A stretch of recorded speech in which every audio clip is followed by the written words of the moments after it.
मंदिर का वाइब्रेशन। आप सोचो कुछ साल पहले इधर सिर्फ एक जमीन थी, ये तो बना ना, ये तो बना, तो किसी ने बनाया, फिर मूर्ति किसी ने बनाकर वहां लाकर स्थापन की। तो मंदिर बनाया, मूर्ति बनाकर स्थापन किया, वाइब्रेशन किसने बनाया? होंगे रखो, वाइब्रेशन किसने बनाया? वाइब्रेशन किसने बनाया? हमने बनाया। कैसे बनाया? वाइब्रेशन हमने बनाया। अगर हम यहाँ नहीं आए, आप सोचो आप एक साल कोई नहीं आओ मंदिर, आप साल के बाद आके देखो यहाँ की वाइब्रेशन चेंज हो जाएगी। वाइब्रेशन किससे बनती है? वाइब्रेशन हमारी ऊर्जा से बनती है। जब हम मंदिर में आते हैं तो हमारी मन की स्थिति कैसी होती है? परमात्मा की याद की होती है।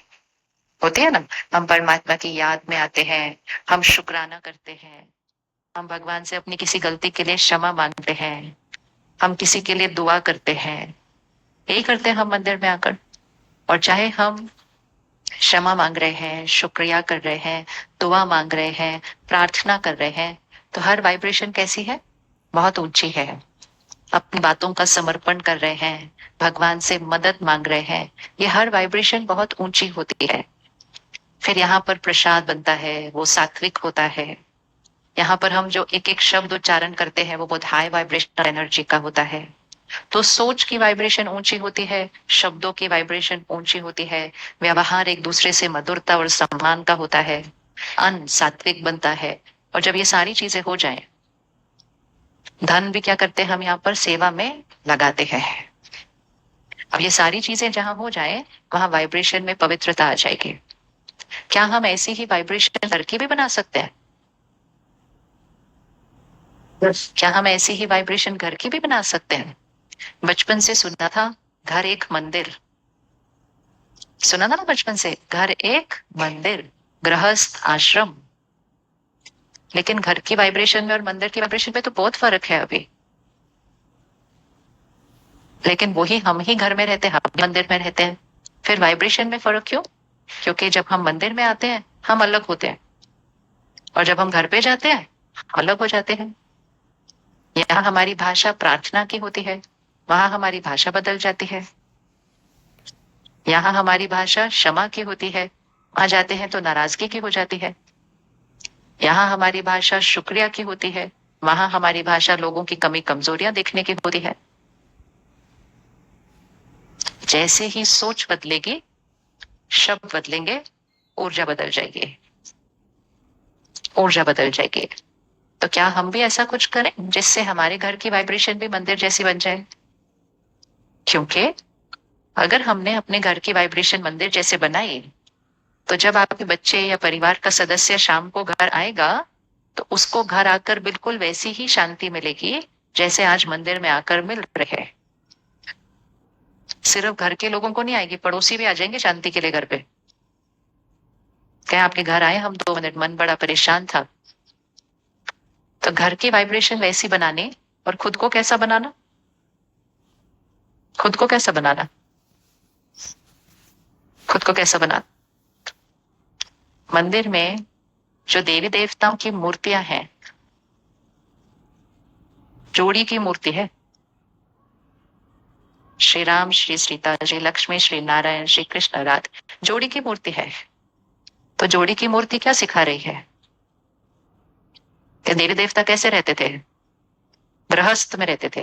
ये गृहस्थ का सिंबल है, और ये हमें ये सिखाता है कि हम गृहस्थ में रहते हुए भी कैसे बन सकते हैं, कैसे बन सकते हैं। अभी हम क्या करते हैं, हम मंदिर आते हैं, देवी देवताओं की मूर्ति के आगे माथा टेकते हैं, और हम कहते हैं आप तो बहुत ऊंचे हो, आप तो बहुत पवित्र हो, लेकिन हम कैसे हैं? हम तो नीच हैं, पापी हैं, कपटी हैं। बोलते रहते हैं और वैसे ही बनते जाते हैं, क्योंकि जैसा सोचेंगे बोलेंगे वैसा ही बन जाएंगे। क्या हम भी उनके जैसा बन सकते हैं? क्या हम भी उनके जैसा बन सकते हैं? क्या हम भी उनके जैसा बन सकते हैं? देवता में और हमारे में क्या फर्क है? वो भी चेहरा है, हाथ है, पाँव है, इंसान है। वो भी इंसान है, हम भी इंसान है, लेकिन वो देवता है, हम मनुष्य है। और आजकल तो कई बार लोग कहते हैं मनुष्य भी मनुष्य नहीं रहा, अभी कैसा बन गया। तो दिखने में एक ही जैसे हैं सभी, लेकिन परिवर्तन कहाँ है? संस्कारों में। आज की दुनिया में भी कुछ बहुत अच्छा कोई करता है, किसी के स्वभाव संस्कार बहुत अच्छे होते हैं, तो लोग कहते हैं ये तो बिल्कुल देवता है, बोलते हैं कि नहीं ऐसे? तो फिर तो देवता कोई अलग दुनिया के नहीं है, देवता भी इसी सृष्टि पर रहते थे, लेकिन उनके स्वभाव संस्कार बिल्कुल अलग थे। इसीलिए उनको कहा जाता है 16 कला संपन्न, संपूर्ण निर्विकारी मर्यादा पुरुषोत्तम। मतलब 16 कला संपूर्ण मतलब आत्मा बिल्कुल परफेक्ट। ये बैटरी है बिल्कुल चार्ज्ड।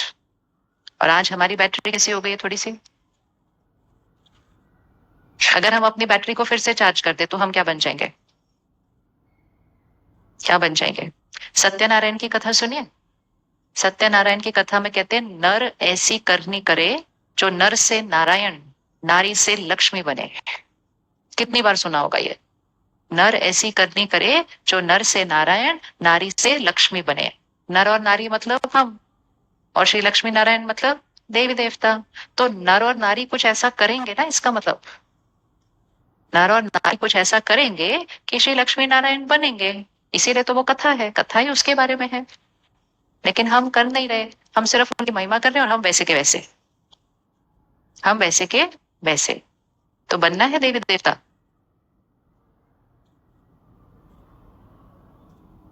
बनना है देवी देवता। किसको बनना है देवी देवता? किसी को डॉक्टर बनना होता है, किसी को वकील बनना होता है, किसी को इंजीनियर बनना होता है, किसी को क्रिकेटर बनना है, किसी को एक्टर बनना है। हमको क्या बनना है? देवी देवता। देवी देवताओं के हाथ कैसे थे? मूर्ति में देखा ना हाथ कैसे है? हमेशा देने वाले हैं। और आजकल हमारे हाथ कैसे